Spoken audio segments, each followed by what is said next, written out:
আজকে আমরা ঠেকুয়া তৈরি করছি। ঠেকুয়া তৈরি করার জন্য প্রথমে এই যে মেজারমেন্ট বাটি, 1 বাটি আটা নিলাম।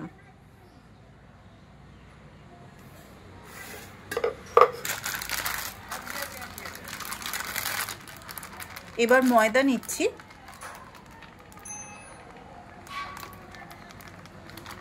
যতটা আটা নিয়েছি ঠিক তার হাফ, মানে হাফ বাটি, মেজারমেন্ট বাটির হাফ বাটি ময়দা।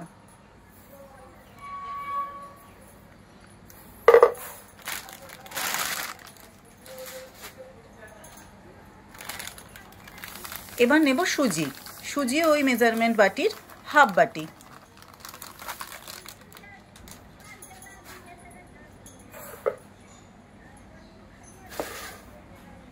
হাফ বাটি সুজি নিলাম।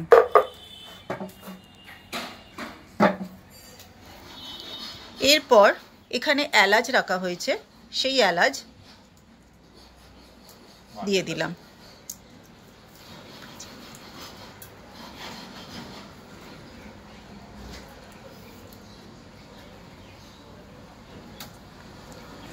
চারটে এলাচকে দিয়ে দিলাম।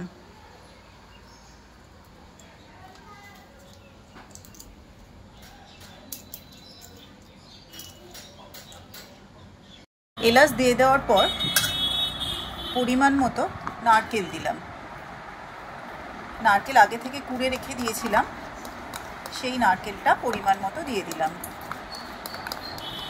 নারকেলটা দেওয়া হয় যাতে জিনিসটা মুচমুচে হয়। এরপর পরিমাণ মতো মৌরি দিলাম। মৌরি দেওয়া হয় স্বাদটা যাতে বাড়ে তার জন্য।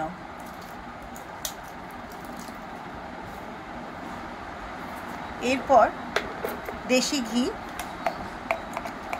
ময়ানের জন্য 1 চামচ দেশি ঘি দিলাম। ঘি বেশি দেওয়ার দরকার নেই, ঘি বেশি দিলে জিনিসটাকে ঠিকমতোভাবে ভাজা যাবে না।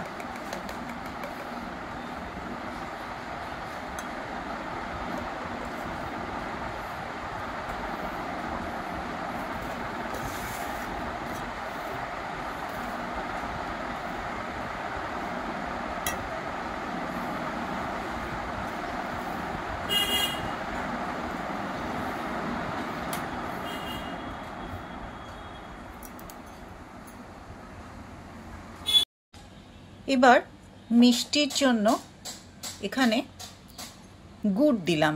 গুড় আর চিনি দুটোই আমি সমপরিমাণে দেব।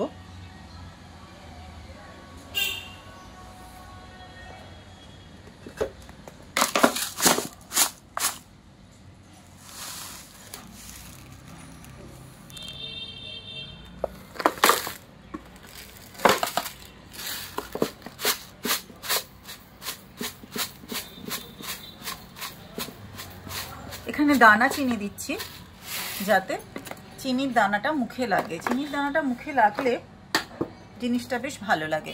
1 চামচ গুড় দিয়েছিলাম, এখানে আরও খানিকটা গুড় দিতে হবে।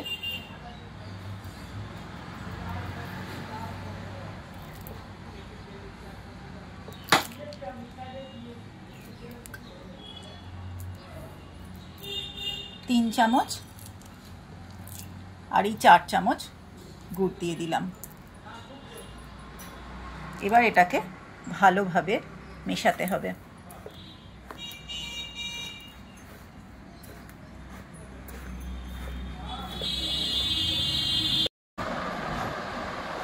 সমস্ত উপকরণগুলোকে ভালোভাবে মিশিয়ে নেওয়া হয়েছে।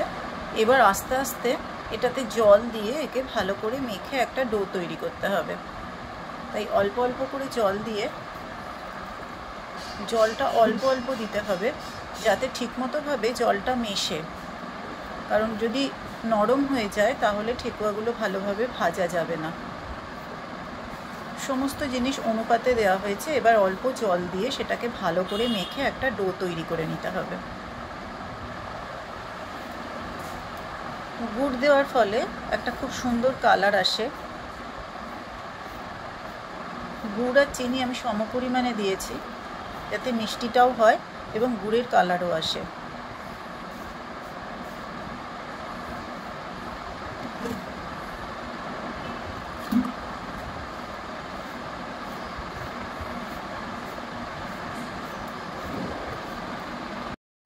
একটা মন্ড তৈরি হয়ে গেছে।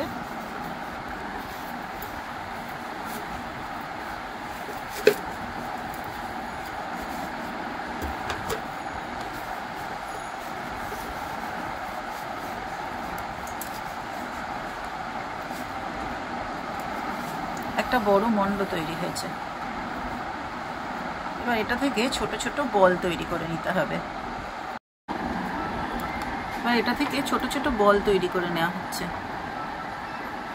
তারপর বলগুলোকে চ্যাপটা করে ঠেকুয়া শেপ দেওয়া হবে।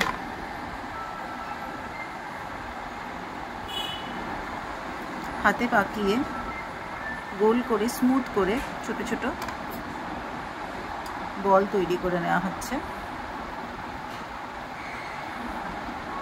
বলগুলো মনে হয় একটু বড় হয়ে যাচ্ছে, আর একটু সাইজে ছোট করতে হবে জিনিসটাকে।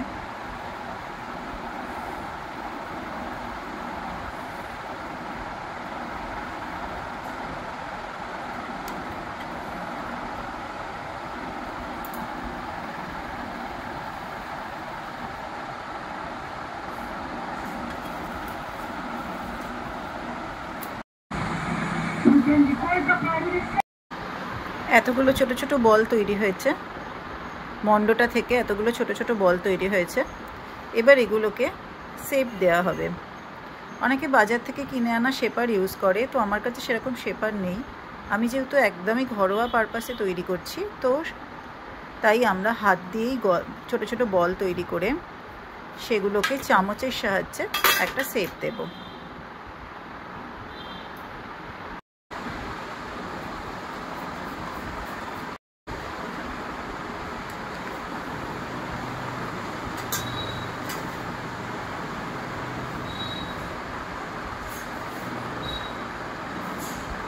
এবার এগুলোকে শেপ দেওয়া হচ্ছে ফর্কের সাহায্যে।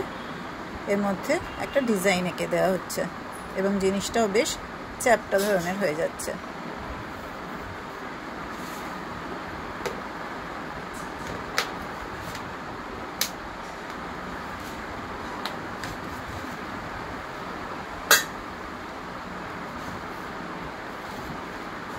ঠেকুয়া গড়ার কাজ শেষ। এবার আমাদের এগুলোকে ডিপ ফ্রাই করতে হবে।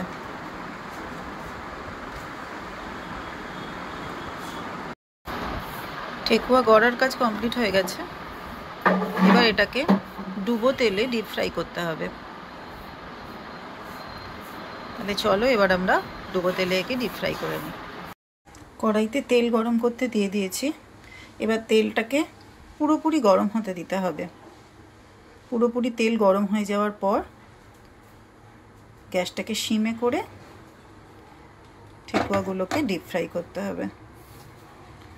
এই যে ঠেকুয়াগুলো এসে গেছে, গড়া হয়ে গেছে।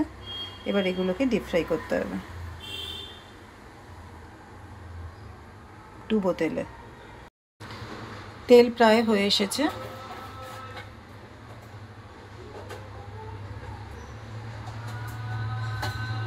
আর এই ঠেকুয়াগুলোও গড়া হয়ে গেছে। এবার এগুলোকে ডিপ ফ্রাই করতে হবে ডুবো তেলে। তেল হয়ে আসছে, তাই গ্যাসটাকে সিমে করে দিলাম। দিয়ে এবার খুব সাবধানে একটা একটা করে ছাড়তে হবে।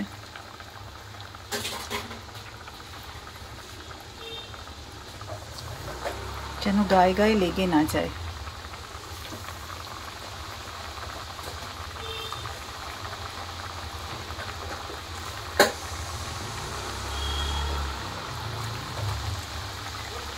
খুন্তি দিয়ে আস্তে করে ঠেলে দিতে হবে, কারণ যাতে এরা প্রত্যেকটা ঠেকুয়া যেন তেলের মধ্যে ডুবে যায়।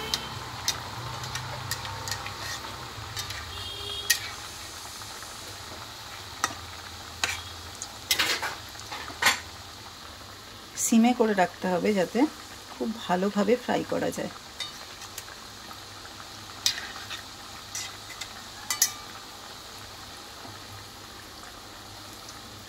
মোটামুটি 6টা ঠেকুয়া আমি এর মধ্যে দিয়ে দিয়েছি। এবার ডিপ ফ্রাই হবে। একদিকটা ফ্রাই হয়ে গেলে তারপর আবার উল্টে দিতে হবে। গন্ধ আসছে, তাই মনে হচ্ছে এর এক পিঠ হয়তো হয়ে গেছে। এভাবে আস্তে করে এটাকে উল্টে দিতে হবে, খুব সাবধানে, যাতে ভেঙে না যায়।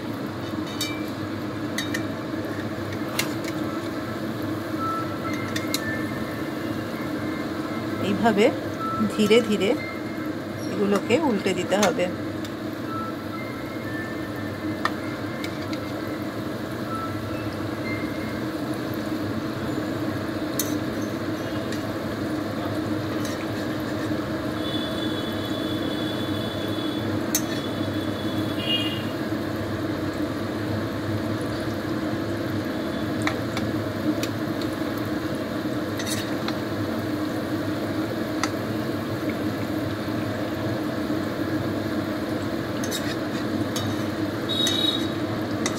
সবগুলোকেই ভালোভাবে উল্টিয়ে দিলাম। একটা পিঠ গোল্ডেন হয়ে গেছে, দেখতেই পাচ্ছ। আর অপর পিঠটা ভাজা হয়ে গেলেই, গোল্ডেন হয়ে গেলেই তারপর তুলে নিতে হবে। এবং তেলটা যত সম্ভব সিমে করে রাখা ভালো, কারণ তাহলে খুব ভালোভাবে ভাজা হবে।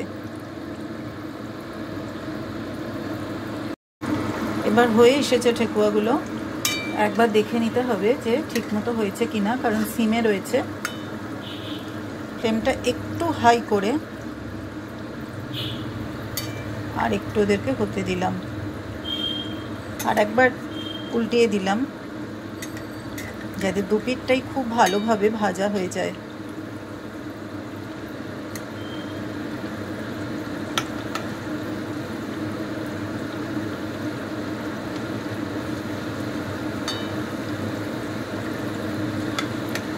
খুব সাবধানে করতে হবে, যাতে একটা আর একটা গায়ের উপর উঠে না যায়।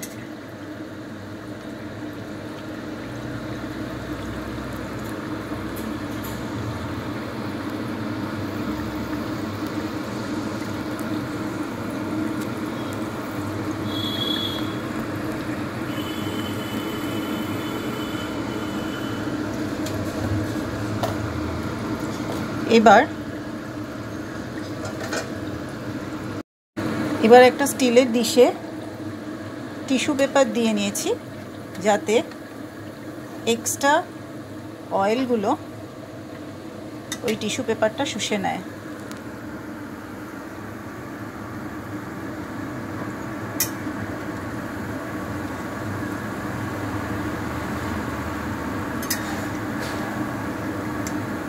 একটা একটা করে তুলে এই টিস্যু পেপারটার উপর রেখে দেব।